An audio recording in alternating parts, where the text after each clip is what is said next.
నీకు అర్థం అవ్వాలి కాబట్టే అలా చేశాను. ఇప్పుడు నేనేం చేయనక్కా? నువ్వు ఇంటికి వెళ్ళు. రంజిత్తో నేను మాట్లాడతాను. తనకి సపోర్ట్ మీరే కదా రంజిత్. అది నన్ను సపోర్ట్గానే అనుకోవట్లేదే. నేను ఎంత మాట్లాడాను అది అసలు వినట్లేదే. భర్త చెప్పే సలహాని మనం వినాలి. అలాగే మన సలహాను విని మన కుటుంబాన్ని నడిపించేటప్పుడు మన కుటుంబం ఆశీర్వాదంగా ఉంటుంది. కుటుంబంలో భార్యాభర్తలు గొడవలు లేకుండా, సమస్యలు లేకుండా ప్రేమగా ఐక్యతగా ఉండి కుటుంబాన్ని నడిపించాలి.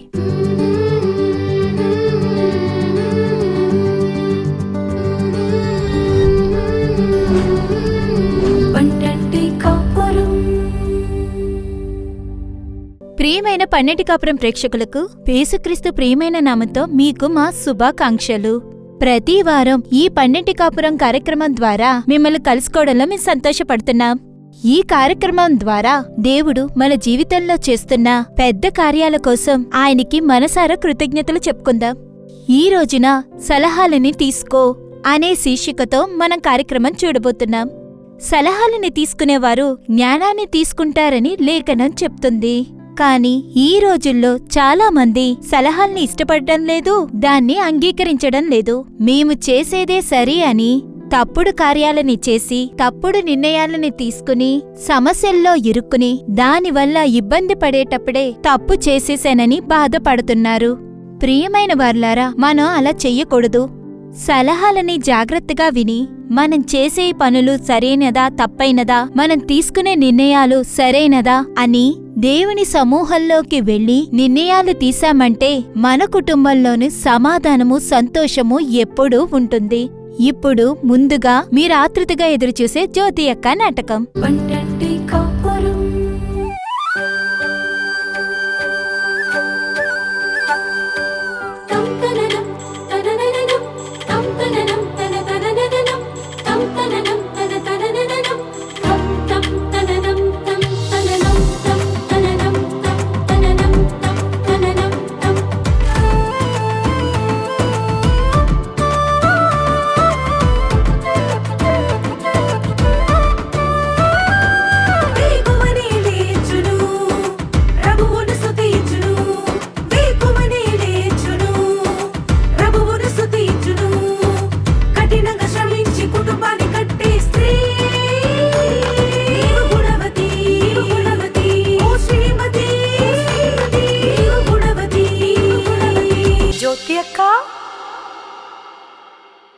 ఇప్పుడు ఏడ్చి ప్రయోజనమేంటి?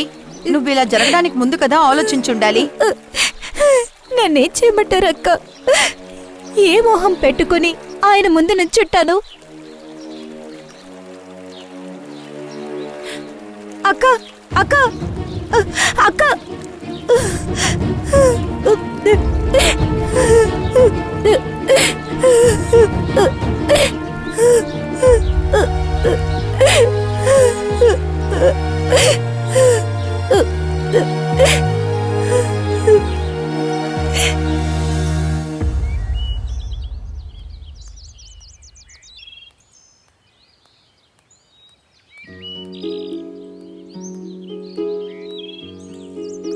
అక్క అక్క అక్క ఆగండక్క.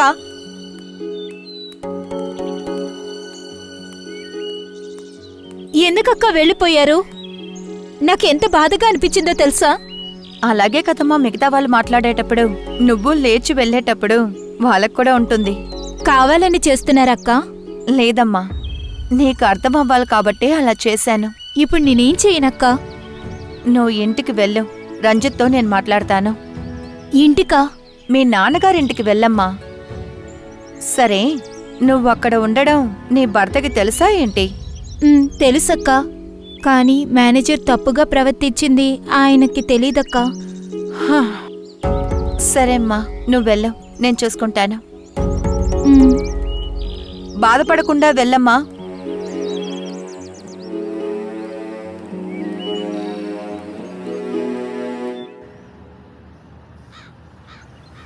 రేయ్, ఆకలిగా ఉంది, హోటల్కి వెళ్దామా? హోటల్కా? ఎందుకురా ఆలోచిస్తున్నావు?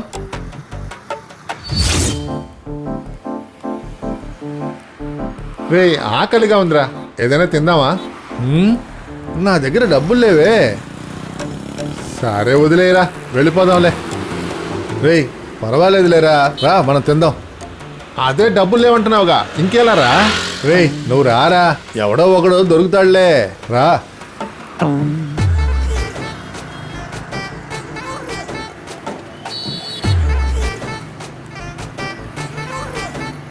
రేయ్ దొరికేశాడు రా, రా లోపలికి వెళ్దాం.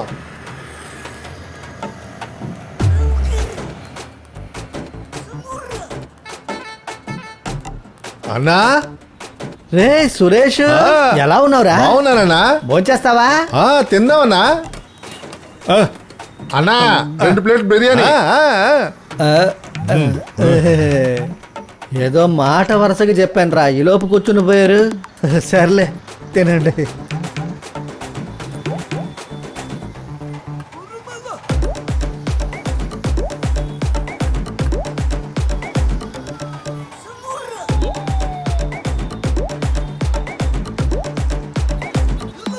ఓ ఆ, ఓ.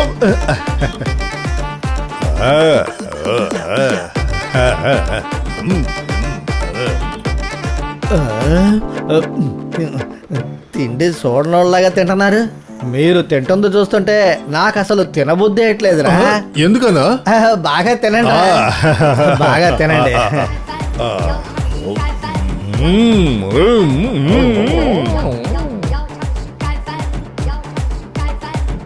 సరిపోద్దారా?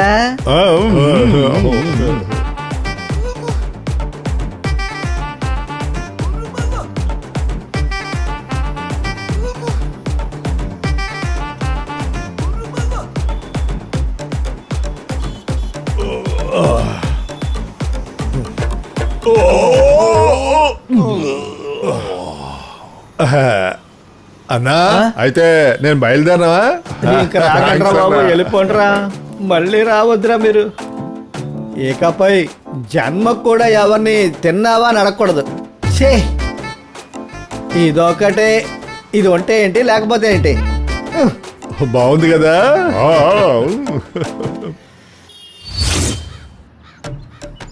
నీ దగ్గర డబ్బులున్నాయా? అదంతా ఉందిలే గాని నువ్వు భయపడకుండా రా. నేను మాట్లాడాను నాన్న. రంజిత్కి నేను చెప్పే మాటలే వినిపించలేదు. ఆయన మనస్ఫూర్తిగా ఎంతో బాధలో ఉన్నారు. మాలతి గురించి బయట చెప్పుకున్న మాటలు ఆయన్ని బాధపడేలా చేసింది. అవమానంతో ఇల్లొదిలి కూడా బయటికి వెళ్ళట్లేదు నాన్న. ఇప్పుడు ఏం చేయమంటావమ్మా? మాలతీని కూడా చాలా కాలం ఇంట్లో పెట్టుకోలేంగా. అది కూడా నిజమే నాన్న. మీరే ఇలా ఉంటే ఎలా?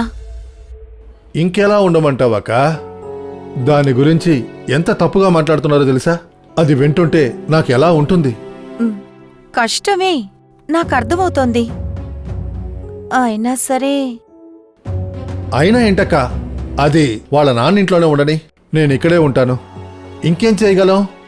మాలతి చేసేది తప్పే. అది న్యాయమని చెప్పట్లేదు. కానీ తనకి సపోర్ట్ మీరే కదా రంజిత్. అది నన్ను సపోర్ట్గానే అనుకోవట్లేదే.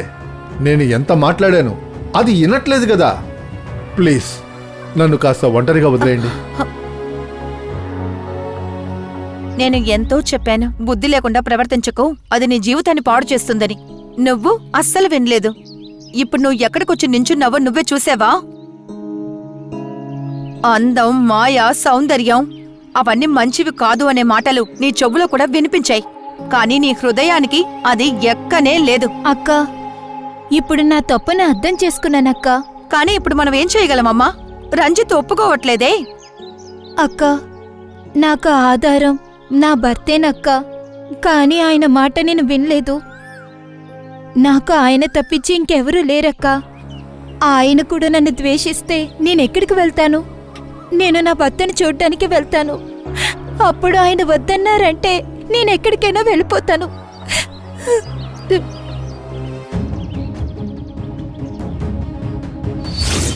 రంజిత్, మాలతి చాలా మంచి అమ్మాయి నాన్న. తను ఆ మేనేజర్ని నమ్మింది. తనిచ్చిన వస్తువుల మీద ఆశపడింది. తను చేసింది తప్పే. ఇలాంటి పరిస్థితిలో మీరే కదా తనకి సపోర్టుగా ఉండాలి. రంజిత్, తను తప్పుడమ్మాయే అయితే మేనేజర్ చేయి పట్టుకుని లాగి రూముకి పిలిచినప్పుడే వెళ్ళేది కదా. కాని మాలతి చెయ్యి విదిలించుకుని బయటికి పారిపోయి వచ్చేసింది. ఏమంటున్నారక్క? అవును, ఆ మేనేజర్ తప్పుడు ప్రవర్తన చెయ్యాలనుకున్నాడు. తను చోటివ్వలేదు. ఇప్పుడు బాధపడి ఇంట్లో కూర్చుంది. తను ఒంటరిగా ఉండి తప్పు చేశాము అని తను బాధపడుతోంది. ప్లీజ్ తన్ని క్షమించి మళ్ళీ చోటివ్వండి. మీరు కూడా తనకి సపోర్టుగా లేకపోతే పాపమండి మాలతి.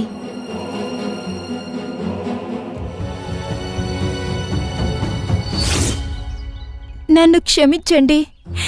నా ఇష్టం నా కళ్ళు మూసేసింది. ఇకపై నేను ఇలా ప్రవర్తించను. నన్ను వద్దని మీరు అనొద్దు. లేదు మాలతి, అటువంటిదేమీ లేదు. నేను నిన్ను అర్థం చేసుకున్నాను.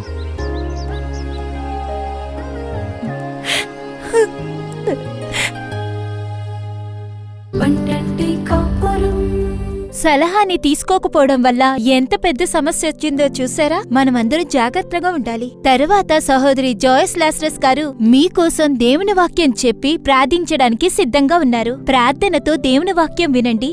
మీరు కూడా దేవుడి దగ్గర ఆశీర్వాదాల్ని పొందండి.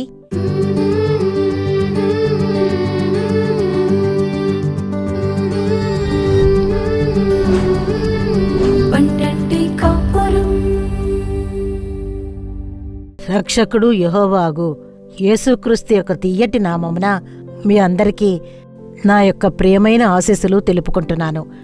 దేవుడే ఈ కార్యక్రమం ద్వారా మీతో మాట్లాడి మిమ్మల్ని ఆశీర్వదించెదరుగాక. మనం ఒక మంచి నాటకాన్ని చూశాము. దేవుడు మనతో మాట్లాడి ఉన్నారు. నిజంగానే దేవుడు మనతో మాట్లాడి ఉంటారని చెప్పి నేను నమ్ముతున్నాను.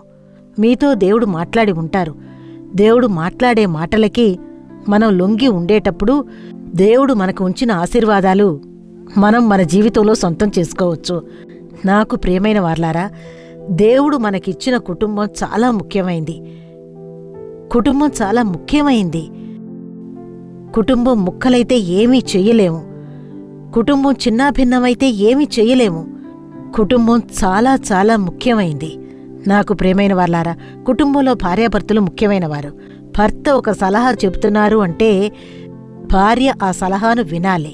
లేదు నాకు అన్నీ తెలుసు, ఆయనకి చదువు లేదు, ఆయనకి జ్ఞానం లేదు, నేనే మా ఇంట్లో అన్నీ అనుకొని మనం చెబుతూ ఉండకూడదు.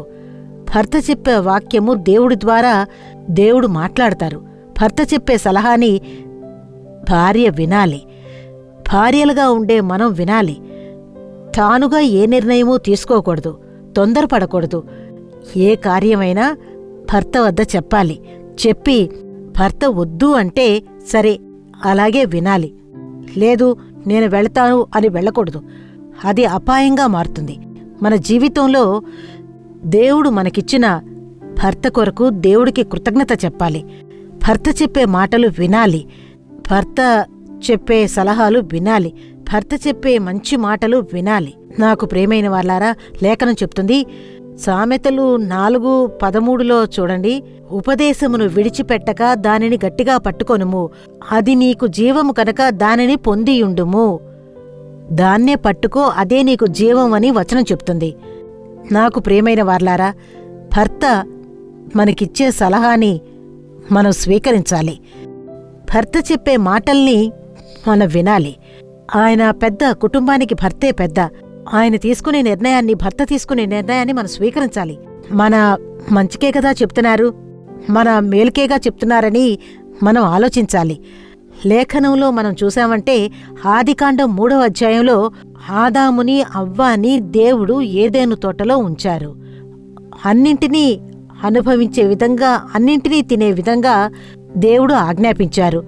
కానీ తోట మధ్యలో ఉన్న పండుని మాత్రం మీరు తినకూడదు, మిగతా అన్నీ తినొచ్చు అని దేవుడు చెప్పారు. అప్పుడే అపవాది వచ్చి తంత్రంగా మాట్లాడుతున్నాడు. మాట్లాడినప్పుడు భార్య భర్త వద్దకు వచ్చి చెప్పి ఉండాలి. ఆదాము వద్ద చెప్పి ఉండాలి. ఆదాము వద్ద చెప్పకుండా తానే నిర్ణయం తీసుకుంది. తానుగానే నిర్ణయం తీసుకొని తానుగానే కార్యాలని చేసింది. అందువల్ల సమస్య వచ్చింది. నాకు ప్రియమైన వార్లారా, స్త్రీలాగు మనము మన కుటుంబంలో మనంగా ఏ నిర్ణయమూ తీసుకోకూడదు. పిల్లల విషయమా, ఉద్యోగ విషయమా, ఇంటి విషయమా, ఏదైనా సరే భర్త వద్ద మాట్లాడి మనం సలహా తీసుకొని ఇద్దరూ ఏక మనస్సుతో ఇద్దరూ దేవుని సమూహంలో ప్రార్థన చేసి దేవుని సలహాను పొంది కార్యములను చెయ్యాలి. మనంగా తానుగా నిర్ణయం తీసుకొని ఏ కార్యాన్ని చేయకూడదు. అది సక్సెస్ కానే కాదు, అవ్వదు. నాకు ప్రియమైన వార్లారా, మన భర్తని గౌరవించాలి. భర్త చెప్పే మాటను వినాలి. భర్త చెప్పే సలహాను వినాలి. భర్త ఎందుకు చెప్తారు? మంచిగా చెప్తారు, మన మేలుకే చెప్తారు.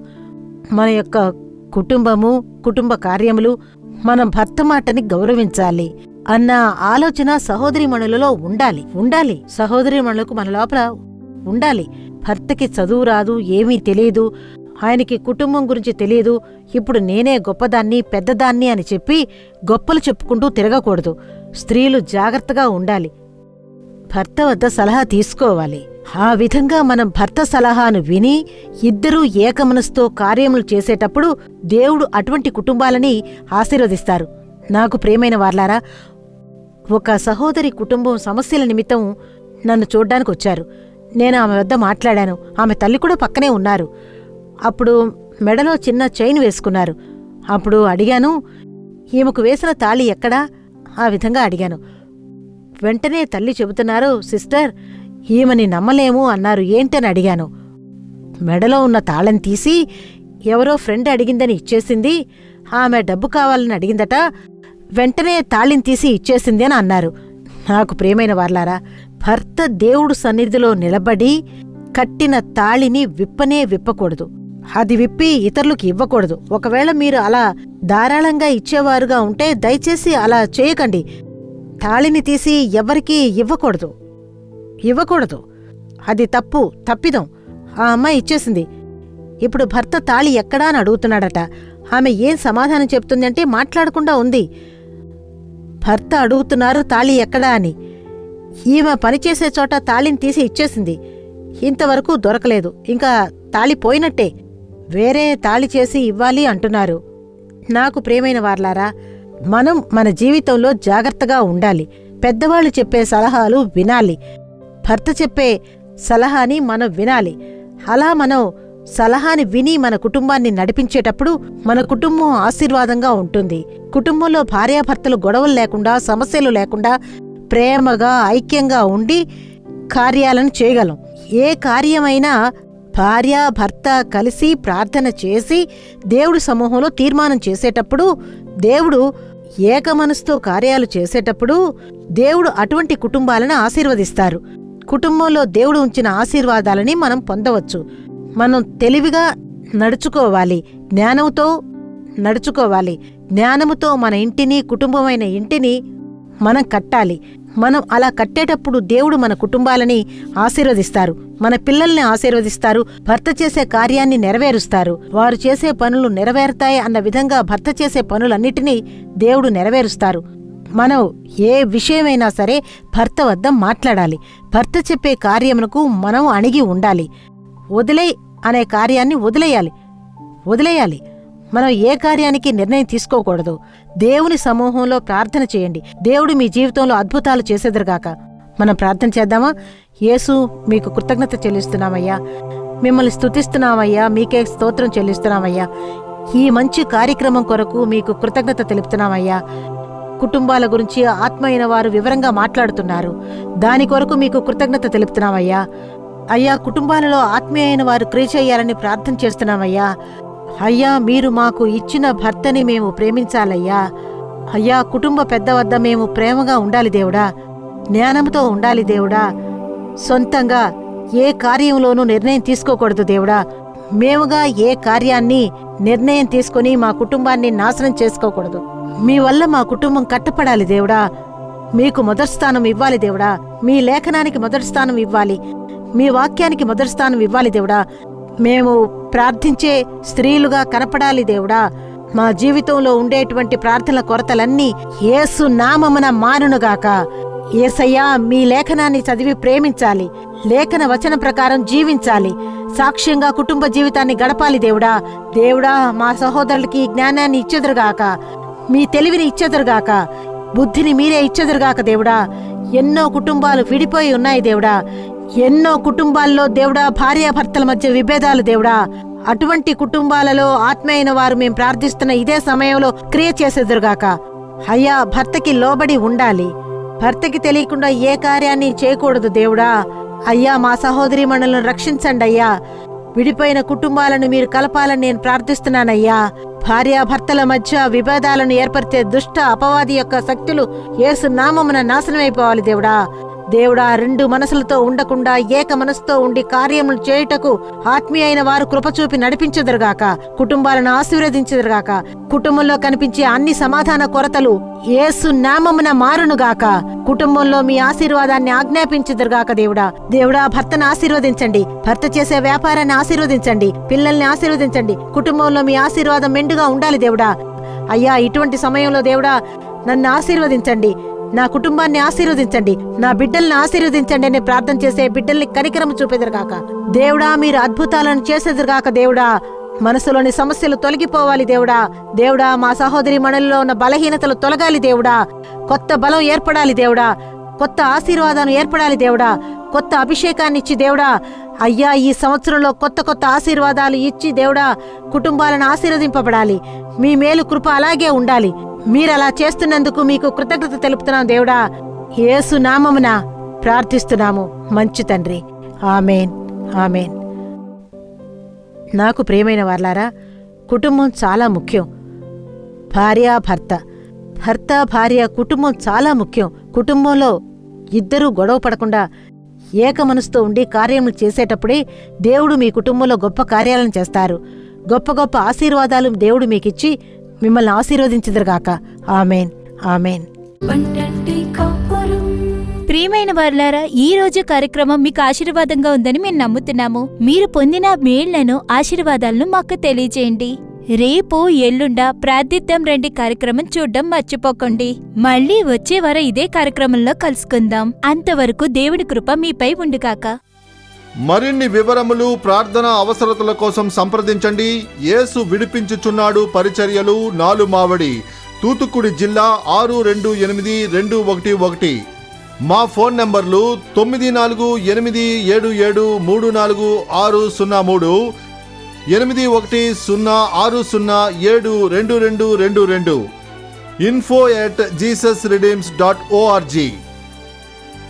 దేవుడు మిమ్మును దీవించునుగాక.